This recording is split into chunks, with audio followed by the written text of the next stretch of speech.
In this video, we will discuss using navigation features in the JumpSeat console while configuring a tooltip. The navigation area controls transitions between steps or tooltips within a guide. This first tooltip features a Next button. In order to move on to the next step, the user will have to click the Next button. This is a common navigation option, especially when the user is simply reading the informational text within the tooltip and you don't require the user to interact with the application itself. Let's open up the JumpSeat console and see how this was configured. Within the Navigation tab, we've selected Move when Next is clicked, and we want to navigate just to the very next step. In other words, we want the next tooltip in the guide to appear after the Next button is selected. Note, if multiple steps have already been built out, it's possible to configure a step to navigate to another step and not necessarily just the next one. Here are a few options that are available. So let's see how it works.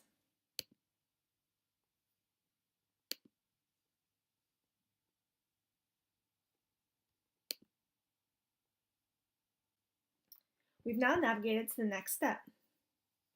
You can see that this tooltip does not have a Next button. Here in the text of this tooltip, the user is instructed to click the Projects button. Therefore, this tooltip has been configured to navigate to the next step only when the user clicks the selected item, or in this case, the Projects button. Let's open up the console again and peek behind the curtain of this step. This step has been configured to move when item is clicked.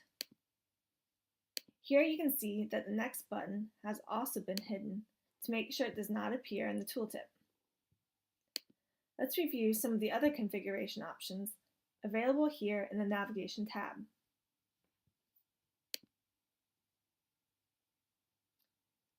Hover over item is an option when you want the next tooltip to appear as soon as a user has hovered their mouse over the item that the current tooltip is referencing.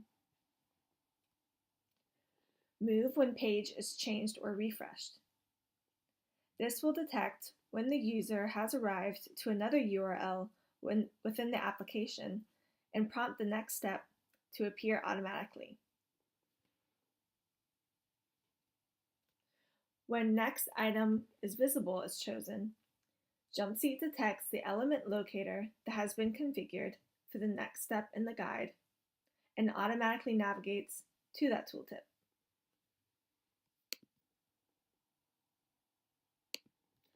I like using this feature when a user may already be in an area of an application and does not need the navigational guidance provided in earlier steps and tooltips.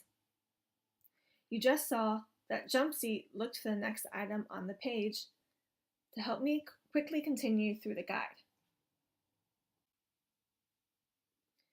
Click the Add More button here if you want to add multiple navigation options. And as we referenced earlier, hiding buttons is also an option. The previous button, next button, or both can be hidden. Just make sure to save your changes, then go ahead and test out your transitions. Thanks for viewing this short video on configuring navigation options within a step.